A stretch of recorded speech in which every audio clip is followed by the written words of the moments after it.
자, 히브리서 11장 11절에서 16절 말씀 보도록 하겠습니다. 신약 성경 히브리서 11장 11절에서 16절 말씀을 저와 여러분 한 절씩 교독하시고 16절은 합독하심으로 하나님의 말씀을 우리의 마음속에 받도록 하겠습니다.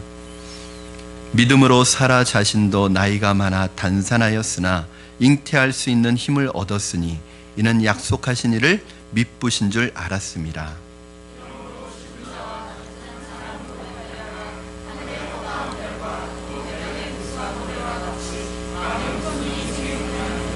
이 사람들은 다 믿음을 따라 죽었으며 약속을 받지 못하였으되 그것들을 멀리서 보고 환영하며 또 땅에서는 외국인과 나그네임을 증언하였으니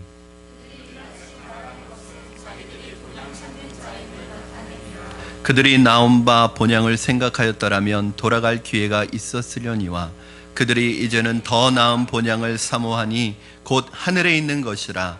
이러므로 하나님이 그들의 하나님이라 일컬음을 받으심을 부끄러워하지 아니하시고 그들을 위하여 한 성을 예비하셨느니라. 아멘. 그럼 믿음을 가진 사람은 자기중심적이고 현실적인 사람이 아니라 항상 높은 이상과 꿈을 가지고 있는 사람입니다. 믿음을 가진 사람은 이 높은 꿈을, 높은 이상을 자신에게 주신 하나님, 말씀하시고 계시하시는 그 하나님을 늘 바라보는 사람입니다. 오늘 본문에 보니까 또 하나님의 믿음의 사람을 어떻게 말씀하고 있냐면 이 땅의 일만 생각하면서 땅만 바라보고 살아가는 사람이 아니라 바로 더 나은 본향, 하늘에 있는 우리의 고향, 하늘나라를 바라보고 살아가는 사람을 믿음의 사람이라고 특징을 말씀해주고 있습니다. 히브리서 11장 16절 말씀에 보면 오늘 본문을 읽어보면 그들이 이제는 더 나은 본향을 사모하니 곧 하늘에 있는 것이라 이렇게 기록하고 있습니다. 여러분, 사람이면 누구든지 본향을 생각합니다. 자기를 낳아주고 길러주고 키워준 그 고향을 사랑하고 심지어 타향의 본의 아니게 살게 되었더라도 죽을 때는 고향에 가서 묻히고 싶어하는 것이 사람의 본능입니다. 이와 같이 믿음의 사람은 우리의 믿음의 고향, 영원한 우리 영혼의 고향인 하나님의 나라, 이 하늘나라를 이 땅의 고향보다 더 사모하면서 생각하면서 살아가는 사람이 바로 믿음의 사람들이라고 오늘 말씀해 주고 있습니다. 여러분, 찬송가 491장에 보면 이런 찬양이 있습니다. 저 높은 곳을 향하여 날마다 나아갑니다. 내 뜻과 정성 모아서 날마다 기도합니다. 내 주여 내 발 붙드사 그곳에 있게 하소서. 그곳은 빛과 사랑이 언제나 넘치옵니다. 이 찬양을 여러분에게 불러드리고 싶지만 여러분들 지금 다 깨어 계시기 때문에 불러드리지 않습니다. 제가 이제 가끔 설교 중에 찬양을 부를 때는 조는 분이 있을 때 제가 찬양을 부릅니다. 왜냐하면 잠이 다 깨거든요. 음정이 불안해가지고 그 찬양을 듣고도 계속 조는 분들은 아직까지 한 번도 못 뵀습니다. 여러분, 천국을 사모하는 마음, 천국에 대한 확신을 가지고 있기 때문에 믿음의 사람들은 믿음으로 살다가 죽게 되고, 비록 그들이 살아서 생전에 하나님의 약속하신 것을 실제로 누리지 못했다고 할지라도 하나님의 약속을 멀리서 보고 환영하고 그것을 기뻐하면서 이 세상에서 비록 나그네와 외국인 같은 삶을 산다고 할지라도 그러한 삶을 기쁘게 살다가 죽었다고 하는 것이 오늘 믿음의 사람들의 특징입니다. 여러분, 분명히 하나님이 보여주신 그 세계가 있습니다. 여러분은 그 세계가 있으십니까? 그 세계가 보여지셨습니까? 하나님이 우리에게 눈으로 보여주시는 세계가 아니라 말씀을 통해서 믿음으로 보여주시는 이 하나님의 세계를 본 사람은 어떠한 어려움이나 역경이 와도 절대로 믿음의 행진을 포기하지 않고 흔들리지 않습니다. 결국은 우리가 왜 흔들리고 왜 중간에 포기하느냐, 왜 중간에 낙심하느냐, 이 믿음의 세계를 못 보기 때문에 그렇습니다. 보지 못하기 때문에 믿음이 생기지 않습니다. 믿음이 생기지 않기 때문에 우리가 끝까지 갈 수 없습니다. 우리는 그동안 히브리서를 통해서 5명의 사람을 살펴보았습니다. 아벨을 보았고, 에녹을 보았고, 노아를 보았고, 아브라함을 보았고, 오늘 거기에 한 사람을 더 소개하려고 하는데 유일하게 이 여자가 나옵니다. 여러분, 구약의 이야기에 있어서 한 이야기의 주인공이 여자가 된다는 것은 굉장히 충격적인 일입니다. 굉장히 상상할 수 없는 일인데 오늘 그 한 여자로 누구를 제시하고 있냐면 바로 아브라함의 아내인 사라를 말씀하고 있습니다. 그래서 사라가 어떤 여인이냐? 아브라함의 아내인데 아브라함이 믿음의 사람이니까 사라도 믿음이 굉장히 좋았을 것 같죠? 아닙니다. 사라는 처음에는 믿음이 하나도 없었습니다. 그런데 하나님의 도우심으로 말미암아 믿음의 사람이 되는 축복을 받게 되었습니다. 여러분, 우리나라 같은 경우는 여자분들이 믿음이 더 좋습니까? 신앙생활을 더 잘합니까? 남자분들이 신앙생활을 더 잘합니까? 우리 교회를 기준으로 하면 잘 대답을 하기가 어려워요. 우리 교회는 참 특이한 교회입니다. 90% 이상이 부부가 나오는 교회이고 또 우리 남자 집사님들의 믿음이 굉장히 좋아요. 그래서 오히려 가정에, 왜 웃으세요? 가정의 제사장으로 또 가장으로서 참 믿음의 본을 보이는 분들이 대부분입니다. 그런데 대부분의 지금 한국 교회는요, 사실은 교회에 나오는 그 인원의 한 70%, 80%가 여자분들이 많아요. 그리고 남자분들은 별로 없습니다. 그리고 교회를 나온다 할지라도 남자분들은 여자분들의 신앙에 겨우겨우 여자분들의 믿음에 따라가는, 그래서 여자분들의 믿음으로 진탱하는 그런 믿음의 삶을 살아가는데, 오늘 이 아브라함과 사라는 정반대입니다.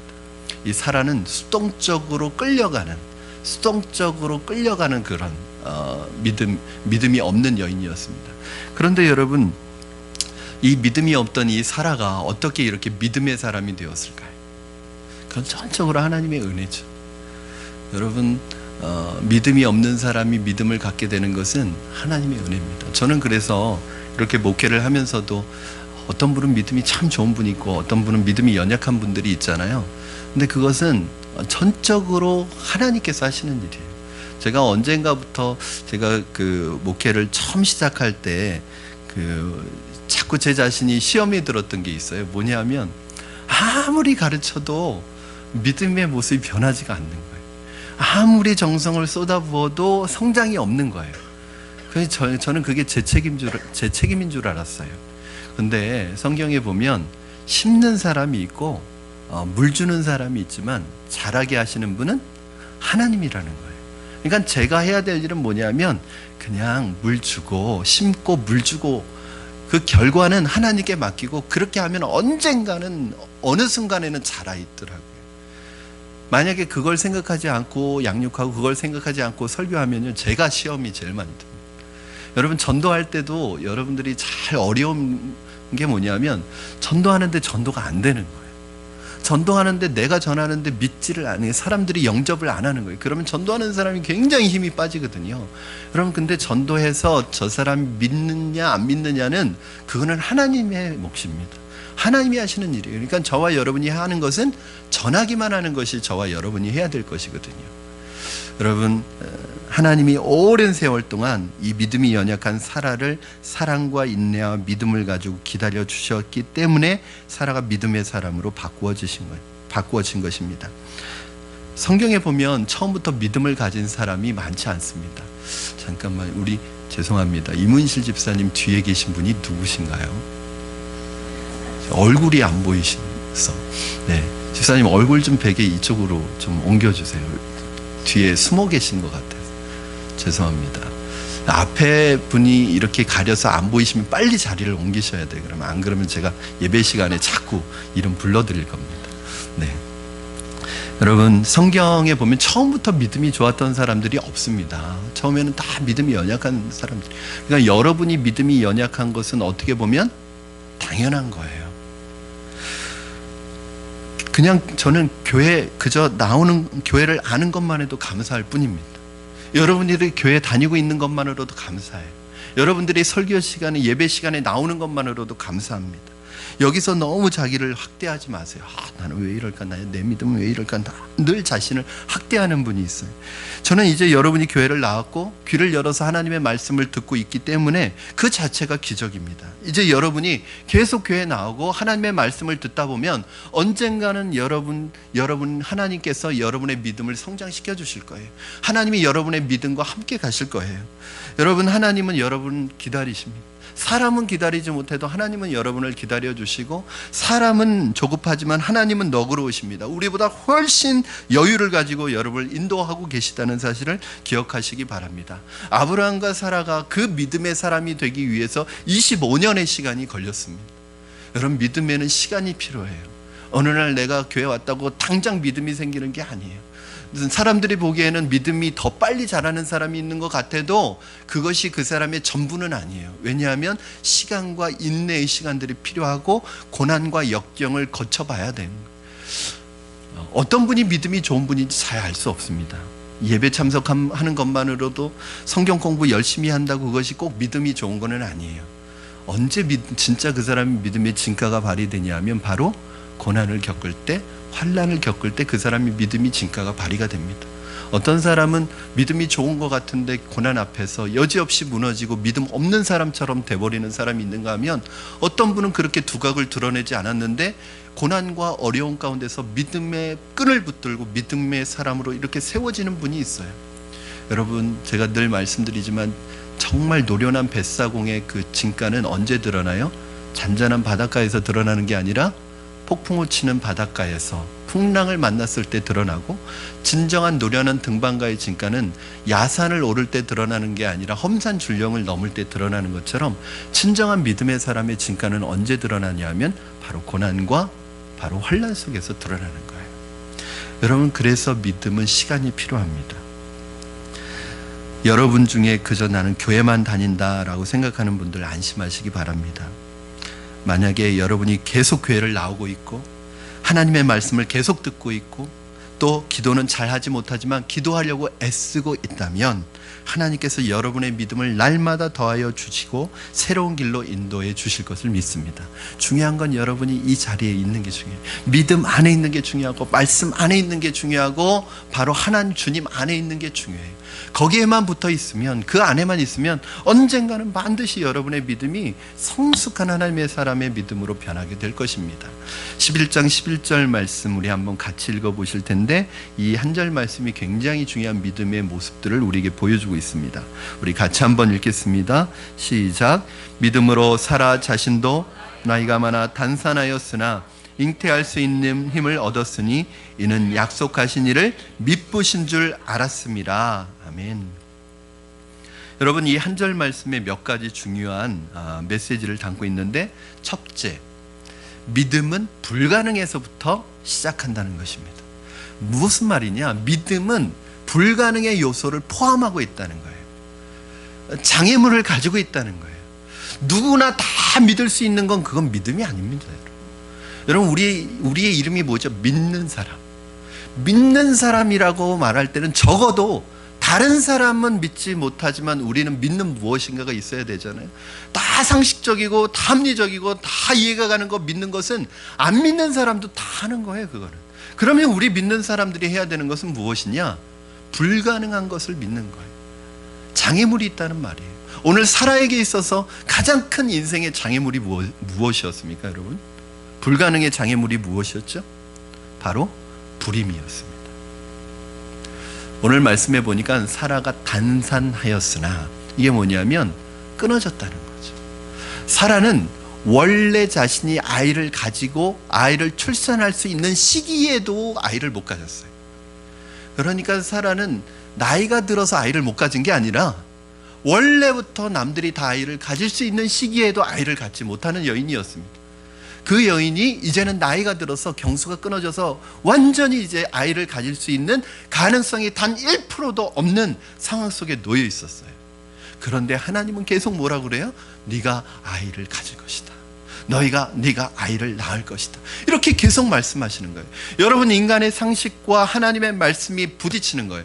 인간의 상식으로 보면 절대 불가능한 장애물입니다. 그러나 하나님은 그 절대 불가능한 일을 가능하다고 말씀하십니다. 여러분은 어떻게 하시겠습니까? 여러분의 생각과 하나님의 말씀이 부딪힐 때 여러분 무엇을 따라가시겠습니까? 고3 자녀를 둔 부모님에게 언젠가 제가 들은 이야기입니다. 학교 선생님이 그런 조언을 해주었대요. 아이가 주일에 2시간씩이나 교회 나가서 예배를 드리면 다른 아이들보다 뒤처지니까 주일날 교회 내보내지 마십시오. 고3 동안은 2시간이나 뒤처집니다. 그때 이 부모님이 그렇게 선생님에게 정중히 말씀드렸답니다. 선생님 걱정해 주셔서 감사합니다. 그러나 우리 아이는 집에서 쉬는 시간만 해도 2시간이 넘습니다. 그러니까 쉰다고 생각하고 교회 보내겠습니다. 그렇게 얘기했다는 거예요. 여러분, 우리가 고3 자녀를 두면 상황적으로 신앙보다는 먼저 공부시켜야 되겠다는 강박관념에 사로잡힙니다. 공부가 우선순위가 되게. 여러분 어떻게 하시겠습니까? 대부분 많은 교회들은요, 고3은 어떤 것이냐면 못 건듭니다. 바다에는 해삼이 있고 산에는 산삼이 있고 우리 집에는 고3이 있대잖아요. 여러분 여러분 고3은요 모든 면에서 면죄부를 받은 아이들입니다. 교회 봉사 안 합니다. 교회 봉사는 고사하고 예배 안 나와도 다 그냥 인정해 줍니다. 고3이니까. 하나님은 그 인정 안 하십니다. 하나님은 고3이라는 그 타이틀이 그렇게 대단하다고 생각하지 않습니다. 오히려 그 시간에 누구보다도 하나님을 의지해야 할 시간에, 하나님께서 지혜를 주셔야 될 시간에, 여러분 하나님이 주시는 지혜 없이 자기의 노력으로만 공부하는 것은 여러분 그 아이에게 큰 도움이 안 됩니다.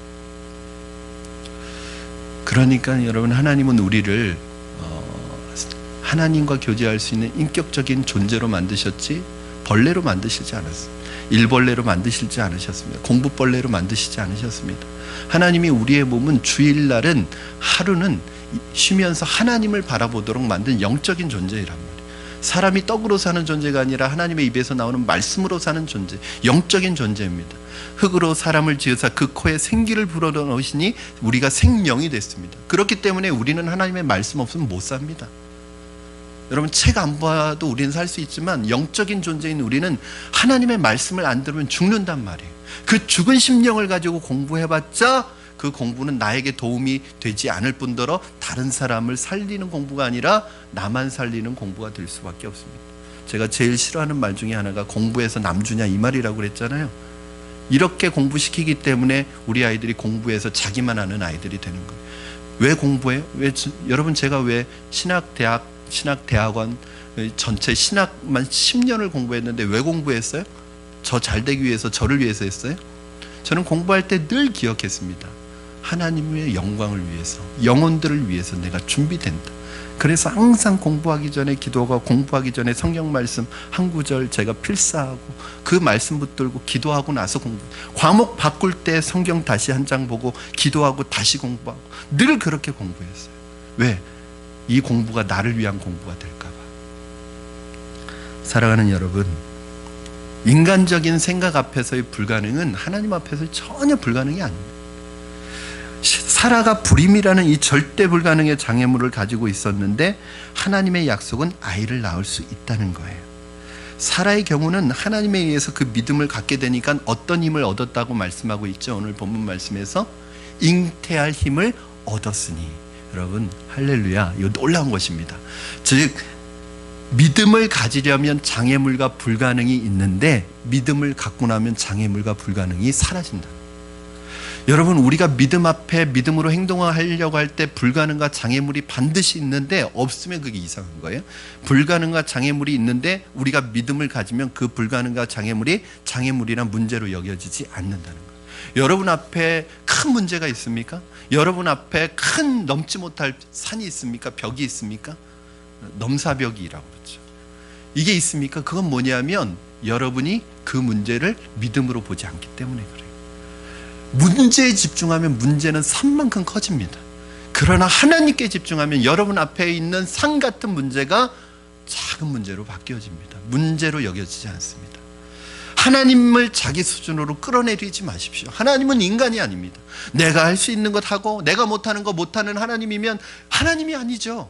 그런데 우리는 되게 어떻게 생각하냐면 내가 기도하다가도 이게 될까? 내가 생각하기에 불가능한데 이게 될까? 그러면 기도하면서도 안 믿고 기도해요. 여러분, 믿지 않고 기도하는데 하나님이 그 기도를 왜 들어주십니까? 여러분이 못한다고 하나님이 못하시는 분이 아니에요.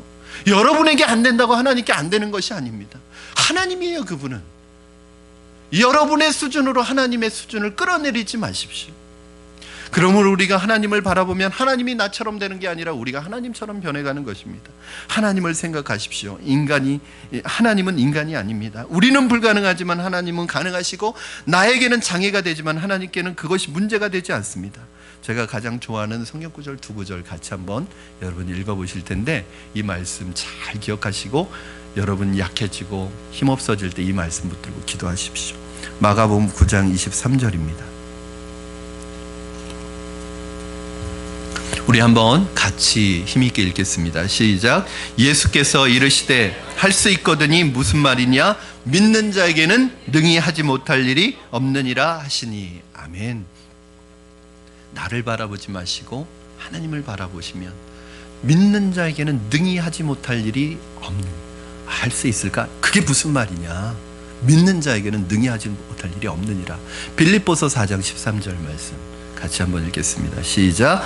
내게 능력 주시는 자 안에서 내가 모든 것을 할 수 있느니라. 아멘. 내가 하는 것이 아니라 내게 능력 주시는 자 안에서 내가 하는 것입니다. 할렐루야. 이 말씀이 여러분의 말씀이 되기를 주님의 이름으로 축원합니다.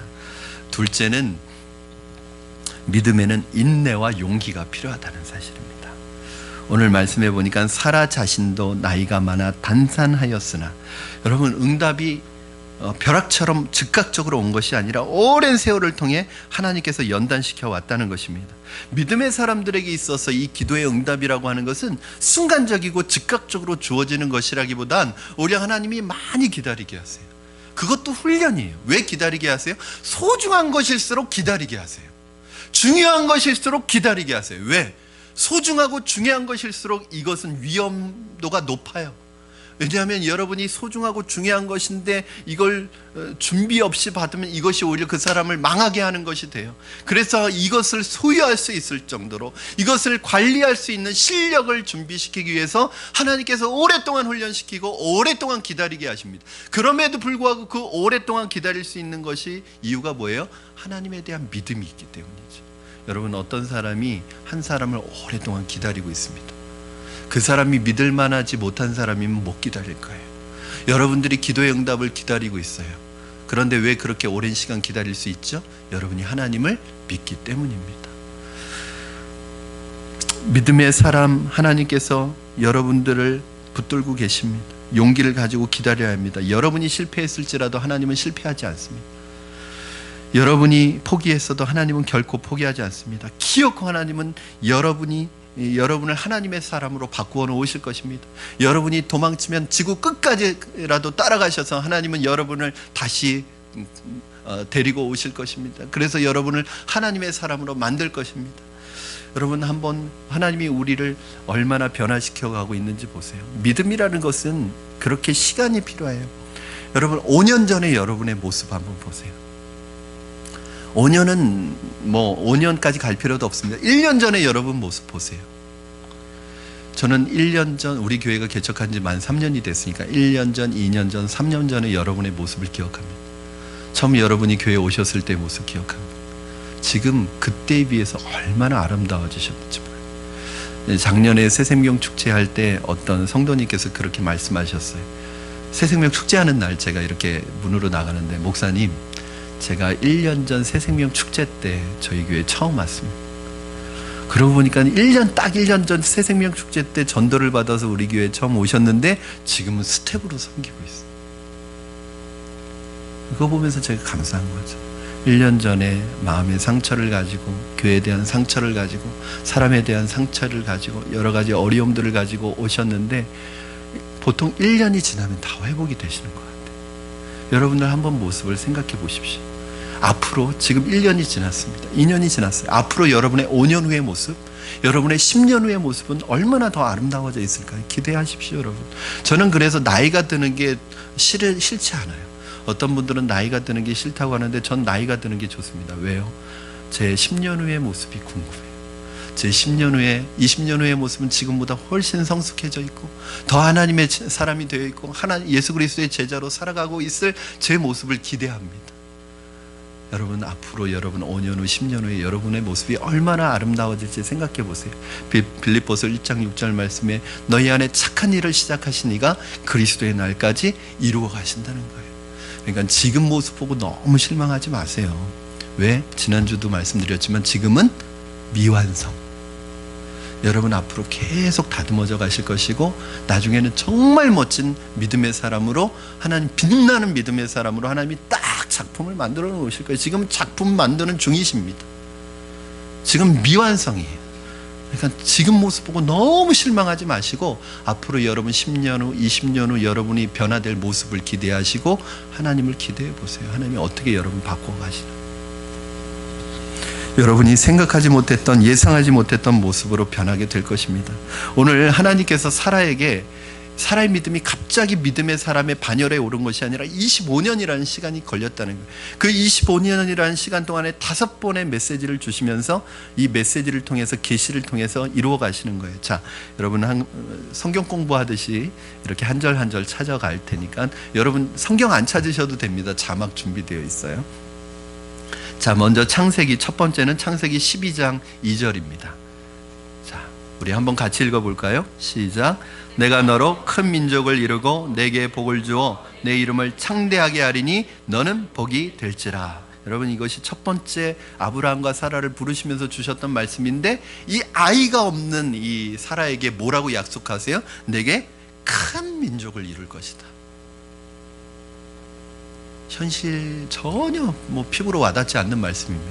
지금 당장 아이 하나 없는 사람에게 큰 민족을 이루어 주실 것이다. 두 번째 13장 16절, 창세기 13장 16절 같이 읽겠습니다. 시작. 내가 내 자손이 땅의 티끌 같게 하리니 사람의 땅의 티끌을 능히 셀 수 있을진데 내 자손도 세리라. 여기에서는 또 조금 더 범위가 줄어들죠. 내 자손이라고 그렇게 말씀하고 있습니다.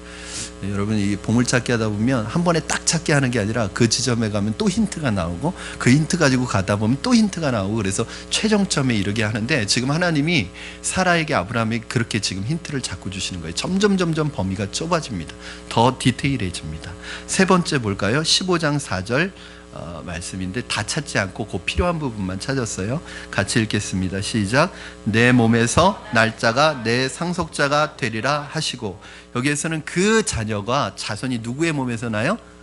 내 몸, 네 몸에서 날 것이다. 다른 첩이나 다른 여인의 몸을 통해서 아브라함의 씨가 나오는 게 아니라 내 몸을 통해서. 이 내 몸은 어떤 몸이에요? 단산한 몸, 사라의 이미 경수가 끊어져서 아이를 가질 수 없는 몸에서 아이가, 상속자가 나올 것이라고 그렇게 말합니다.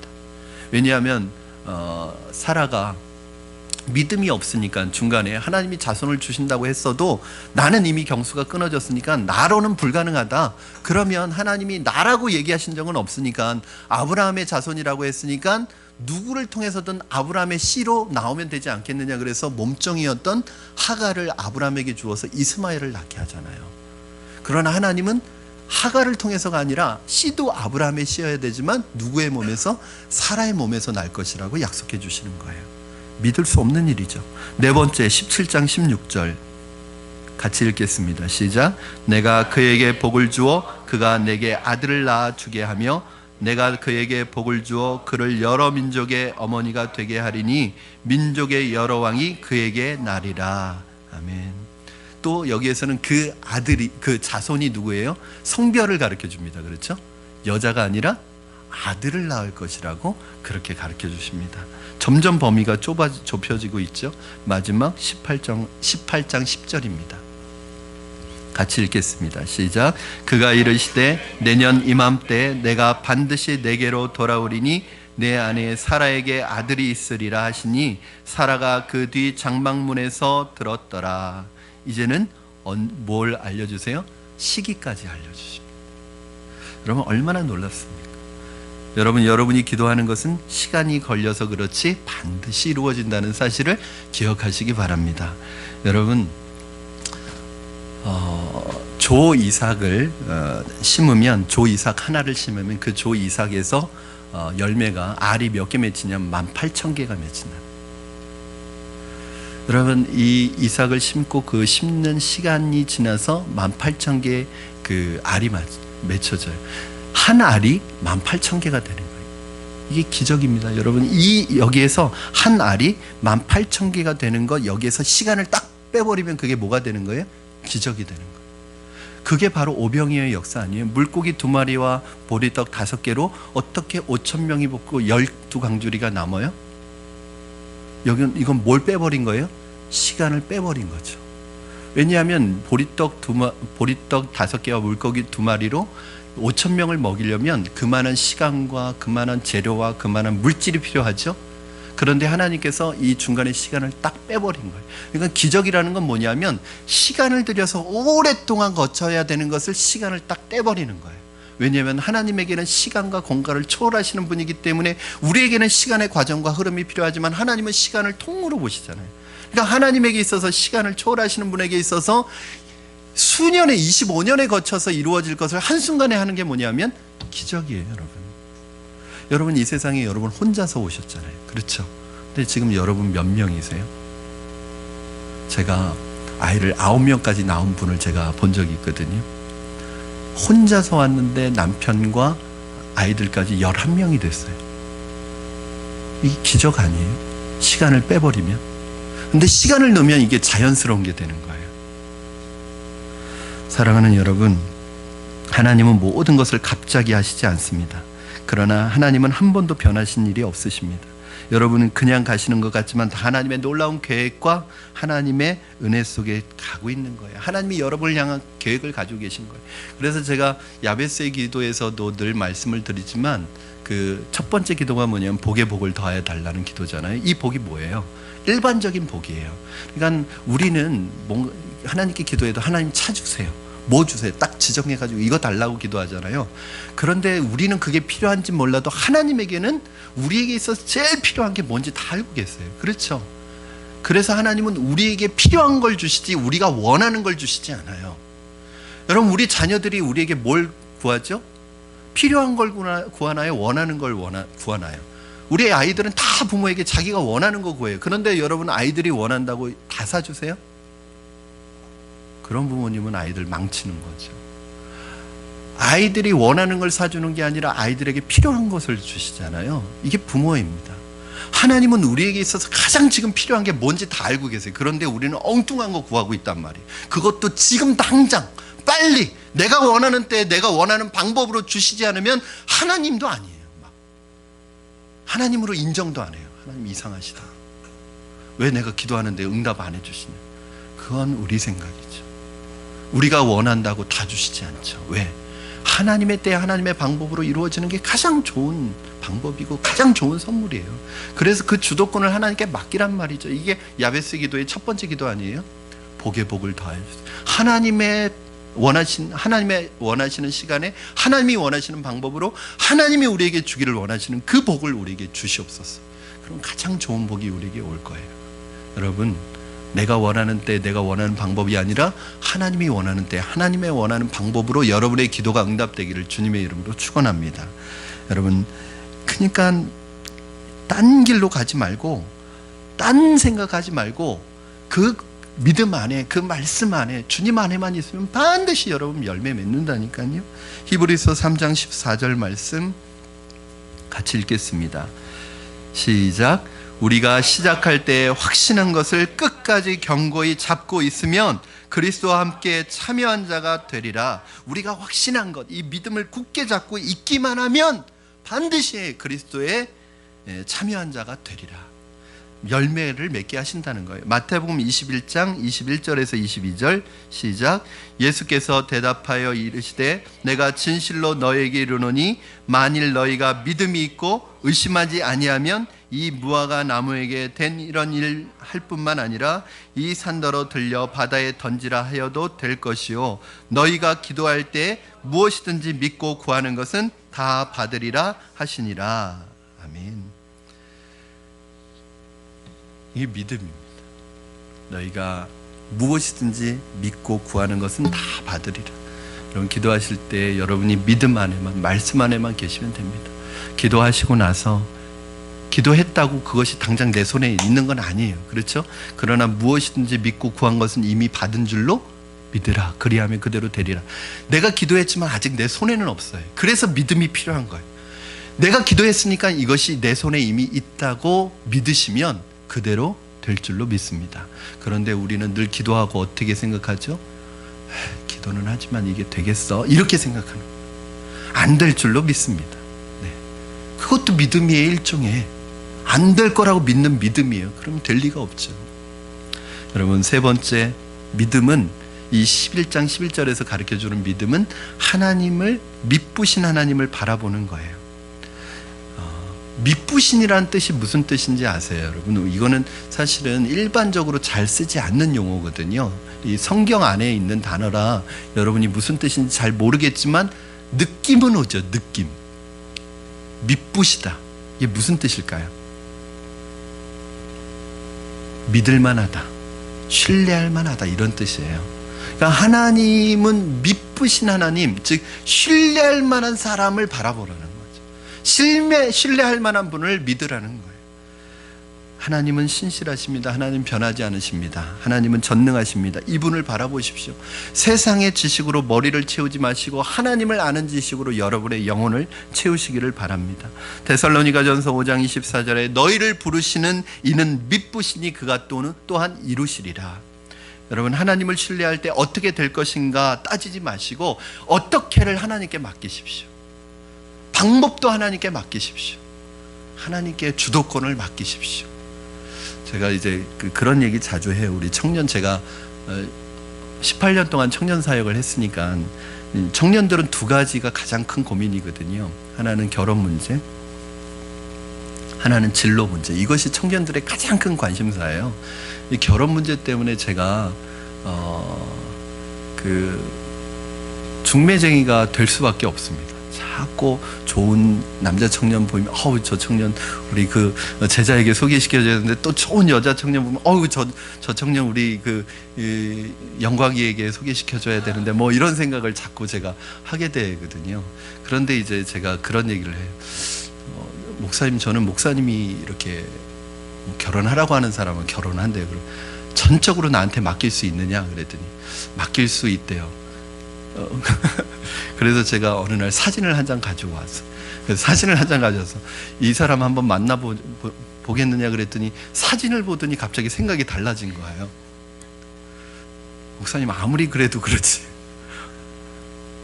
전적으로 맡긴다고 그러지 않았느냐. 그거는 못 믿겠대요, 자기가. 제가 실수한 것 같아요. 여러분, 우리가 하나님 앞에 전적으로 맡긴다는 건 하나님께 방법까지 다 맡기는 거예요. 그래서 우리 청년들 결혼 문제 걱정 안 하셔도 됩니다. 하나님께 맡기시면 돼요. 하나님께 맡기시면 다 짝이 있어요. 근데 조급한 거죠. 이러다가 내가 노처녀로 늙는 게 아닌가, 이러다가 내가 결혼 한번 못하고 하나님의 부르심을 받는 게 아닌가. 절대 그런 일 없습니다. 사랑하는 여러분, 우리가 사라를 통해서 배우는 믿음이 뭐냐면 12절 말씀 보면 이러므로 죽은 자와 같은 한 사람으로 말미암아 하늘의 허다한 별과 또 해변의 무수한 모래와 같은 후손들이 생육하였느니라.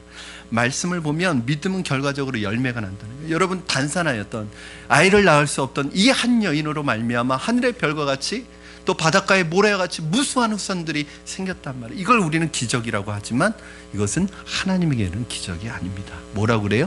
열매라고 합니다. 그러므로 여러분, 지금 여러분 믿음 없는 것 같아도 말씀 안에 있고 계속 말씀을 듣고 교회 나오시고 예배 드리시고 말씀을 보시면 언젠가는 반드시 여러분 안에 견고한 믿음이 세워질 줄로 믿습니다. 요한복음 15장 5절에 이런 말씀이 있어요. 나는 포도나무요 너희는 가지니 저가 내 안에 내가 저 안에 있으면 이 사람은 과실을 많이 맺나니 너희가 나를 떠나서는 아무것도 할 수 없습니다. 그냥 가지는 해야 될 게 못밖에 없어요. 그냥 나무에 붙어 있기만 하면 돼요. 그러면 가지에 열매가 맺힌단 말이에요. 가지가 특별히 해야 될 일이 없어요. 나무에 붙어 있기만 하면 됩니다. 여러분이 지금 믿음이 연약한 것 같아도 교회 나오고 예배 드리고 말씀 안에 있고 믿음 안에 있고 주님 안에 있기만 하면 여러분은 반드시 열매를 맺게 되어 있습니다. 그 열매가 놀랍게 변화될 수 있어요. 5년 전에 만났던 그 믿음 없는 어떤 사람이 5년 후에 만났는데 정말 멋진 믿음의 사람으로 바뀌어 있는 경우를 저는 봤습니다. 이 히브리서 11장에서 사라의 믿음까지 소개한 다음에 이제 믿음의 공통점을 설명해 주고 있습니다. 아벨과 에녹과 노아와 아브라함과 사라 이 5사람을 소개하고 이들의 공통점을 13절에서 소개하고 있습니다. 우리 한번 13절 말씀 같이 읽겠습니다. 시작. 이 사람들은 다 믿음을 따라 죽었으며 약속을 받지 못하였으되 그것들을 멀리서 보고 환영하며 또 땅에서는 외국인과 나그네임을 증언하였으니. 이게 믿음의 이 5사람의 공통점입니다. 사랑하는 여러분, 13절 말씀해 보니까 첫 번째는 이 사람들은 다 믿음을 따라 죽은 사람들이라. 사랑하는 성도 여러분, 이렇게 죽든 저렇게 죽든 우리는 언젠가 한번 죽게 되어 있습니다. 어떻게 죽느냐, 이것이 중요합니다. 현실에 집착하고 자기 이익에 집착하고 땅만 바라보고 안타깝게 몸부림치다가 형제도 미워하고 부모도 미워하고 돈만 바라보다가 일생을 마치는 사람이 되기를 원하십니까? 명예를 쫓다가 성공을 쫓다가 사람을 잃어버리고 영향력 잃어버리고 영혼을 팔아버리는 사람이 되기를 원하십니까? 아니면 약속의 세계를 믿고 더 나은 본향을 사모하면서 믿음과 사랑과 용서의 삶을 살아가기를 원하십니까? 저는 이제 목회를 하다 보니까 장례식도 많이 인도하고 임종도 많이 지켜보고 이 세상을 떠나는 분들을 많이 지켜봤어요. 그런데 여러분, 예수님을 믿고 이 세상을 마지막을 떠나는 사람과 예수님 믿지 않고 떠나는 사람은 확연히 다릅니다.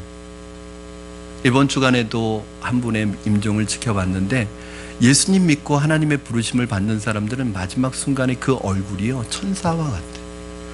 너무 평안하게 갑니다. 너무 아름다운 모습으로 갑니다. 그런데 예수님 없이, 주님 없이 이 세상을 떠나는 사람은 마지막까지 고통을 당합니다.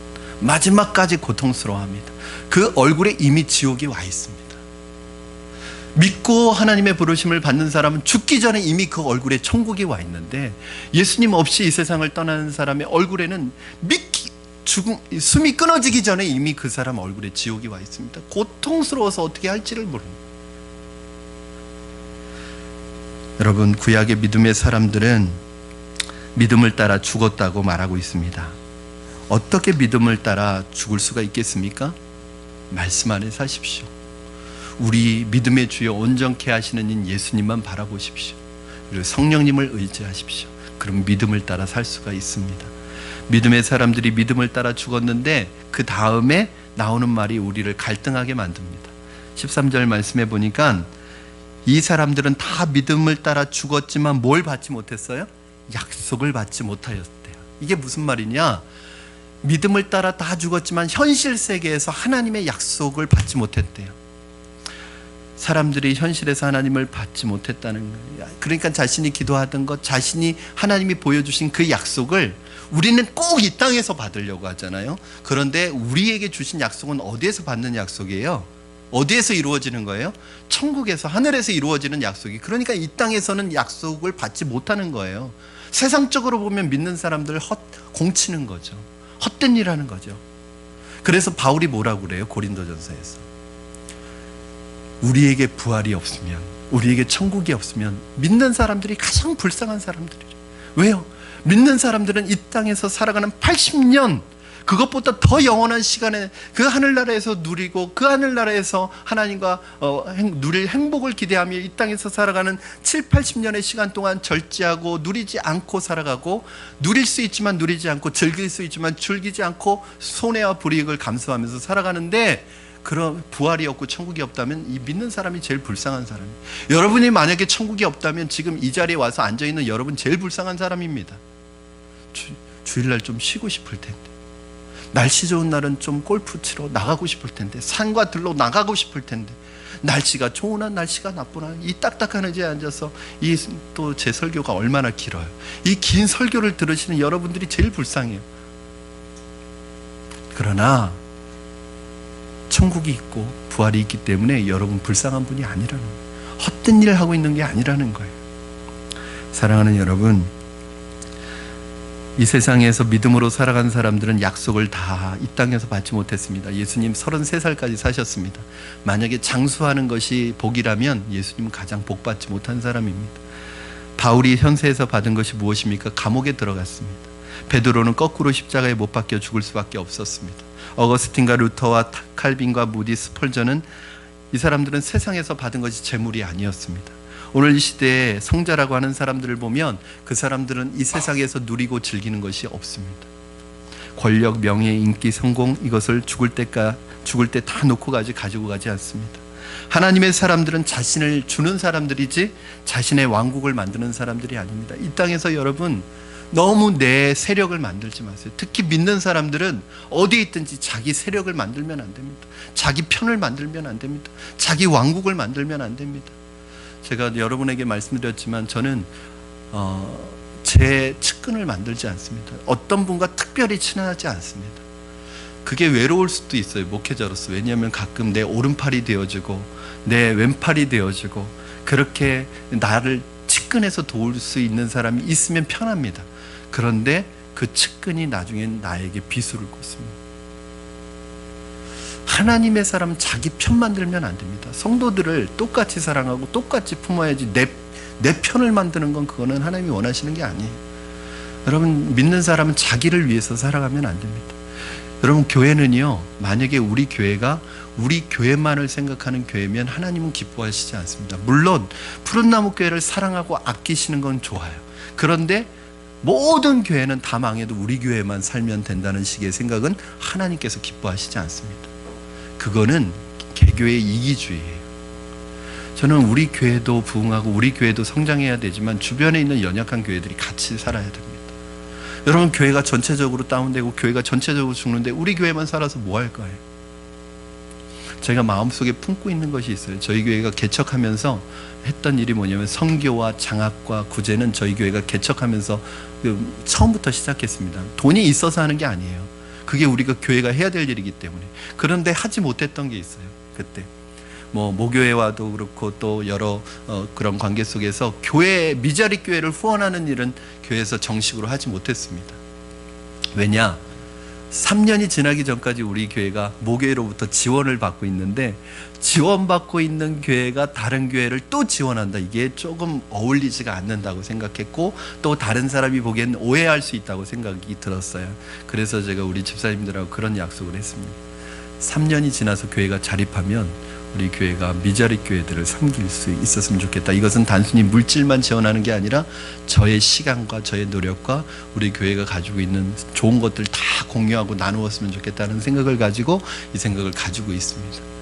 그리고 사실은 지금은 어떤 한 분의 지정헌금에 의해서 동두천에 있는 개척교회를 지원하고 있습니다. 근데 앞으로는 더 많은 교회를 지원할 것이고 또 재정만 지원하는 게 아니라 그 개척교회 목사님들 제가 만나서 지금도 저희 교회가 가지고 있는 그 소프트웨어들을 다 나누고 있어요.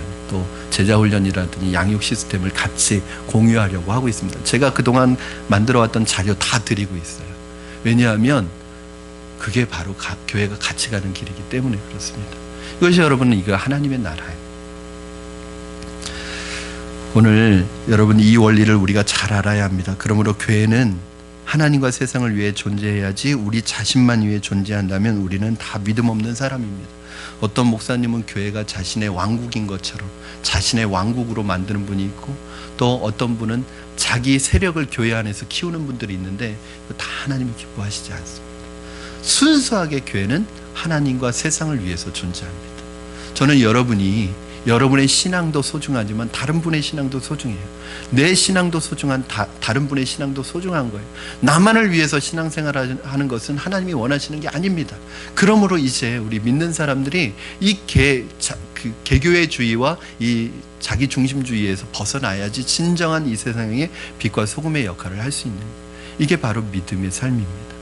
마지막으로 넷째로 믿음의 삶은 나그네의 삶입니다. 오늘 말씀 13절 후반부에 보니까 땅에서는 외국인과 나그네로 증거하였으니 라고 했는데 믿음의 사람은 외국인과 나그네라는 의식을 가지고 사는 거예요. 즉 여러분이 믿음으로 살아간다는 것은 뭐냐면 이 땅에 나의 고향이 있는 게 아니라 영원한 하늘나라의 나의 본향이고 내가 가야 될 곳이라는 그 천국에 대한 소망을 가지고 살아가야 됩니다. 즉 믿음의 사람은 나그네 의식이 있는 거예요. 성경 구절 몇 구절 제가 쭉 읽어드릴 테니까 여러분 자막을 통해서 보세요. 창세기 23장 4절 믿음의 사람들은 다 이 의식을 가지고 살았어요. 창세기 23장 4절 아브라함이 뭐라고 했냐면 나는 당신들 중에 나그네요 거류하는 자니. 47장 9절 말씀에 야곱이 바로에게 아뢰되 내 나그네 길의 세월이 130년이니이다. 시편 119편 19절에 나는 땅에서 나그네가 되었사오니 주의 계명을 내게 숨기지 마소서. 역대상 29장 15절에 나그네와 거류민들이라 세상에 있는 날이 그림자 같아서 희망이 없나이다. 바로 이것이 나그네입니다. 그러므로 여러분, 나그네는 이 땅에 소망을 드는 여행지는 여행지인 거예요. 그렇죠? 그래서 지금 여러분이 내 집에 살고 있든 전세에 살고 있든 월세에 살고 계시든 여러분이 살고 있는 그 집이 호텔이라고 생각하십시오. 잠시 머물다 가는 여관이라고 생각하십시오. 여러분, 집 사가지고 그 집에 마음을 빼앗겨서 집 관리하느라고 교회 못 나오는 분이 없기를 바랍니다. 차 사가지고 그 차를 관리하느라고 그 차 때문에 교회 못 나오는 분이 없기를 바랍니다. 이 세상에 여러분이 가지고 있는 거 다 이 세상에 두고 가야 될 거예요.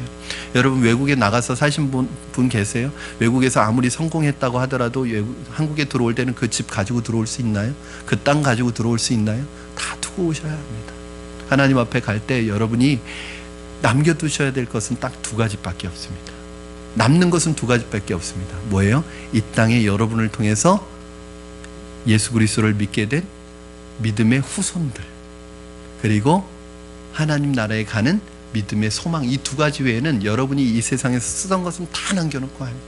지난 주간에 제가 한 분의 임종을 지켜보고 장례식을 지켜보았는데 가져가는 거 하나 없더라고요.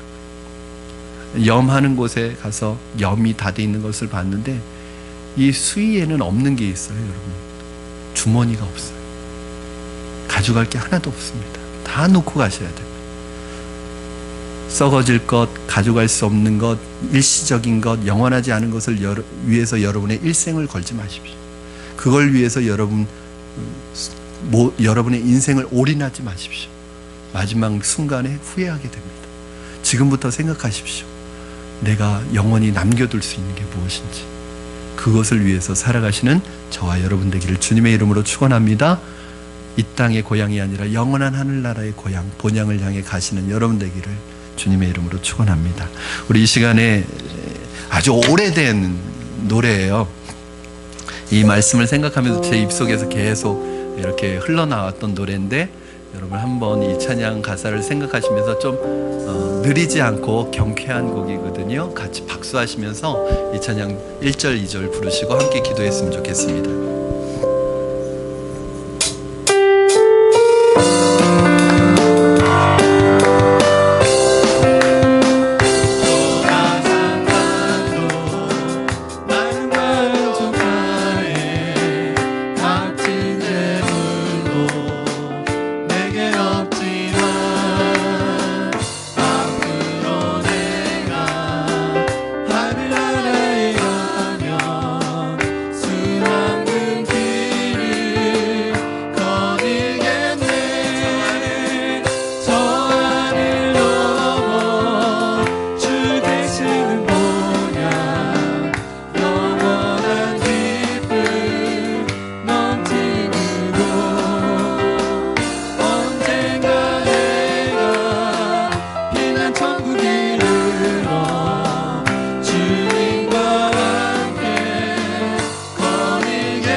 저 천국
기도했으면 좋겠습니다. 하나님, 이 땅에 살아나가는 동안에 이 땅만 바라보고 살지 않게 하시고 이 땅에 있는 썩어질 것들에 우리의 소망과 우리의 인생을 걸지 않게 하시고, 하나님 이 땅 살아가는 동안 나그네의 삶을 살고 나그네의 생각을 가지고 영원한 본향 우리의 천국을 소망을 두고 그 하늘나라의 소망을 두고 살아가는 우리가 되게 하여 주시옵소서. 하나님, 믿음으로 보게 하시고 믿음으로 살게 하여 주시고 이 땅에서 누리는 것보다 하늘에 쌓을 하나님의 상급을 기대하며 살아가는 우리가 되게 하여 주시옵소서.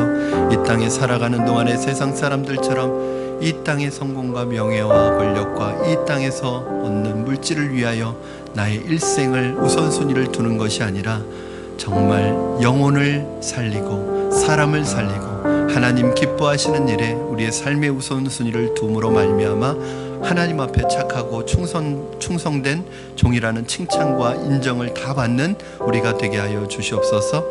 또 여러분 각자에게 주신 말씀들 믿음으로 결단하며 기도하시겠습니다. 살아계신 하나님 아버지, 감사합니다. 이 시간을 우리가 주님 앞에 이 땅에 살아가는 동안에 이 땅의 삶의 내용 하나님 아버지의 목적을 말씀하시고 내 하나님 생각하지 아버지 내 생각을 하나님과 함께 하시고 하나님과 되게 하여 주시옵소서. 세상의 그림 세상의 즐거움의 마음을 빼앗기지 않게 하시고 하늘나라의 소망을 누리게 하시고 하늘나라의 성공을 보고 살아가게 하여 주시옵소서. 아버지 하나님께서 살아가는 동안에 믿음으로 살게 하여 주시옵소서. 우리는 불가능하지만 하나님 우리에게는 문제임이 없지만 믿음으로 살아갈 때 우리 안에 있는 모든 불가능의 문제들이 가능한 문제들로 하나님 바뀌어가는 역사를 하나님 경험하게 하여 주시옵소서.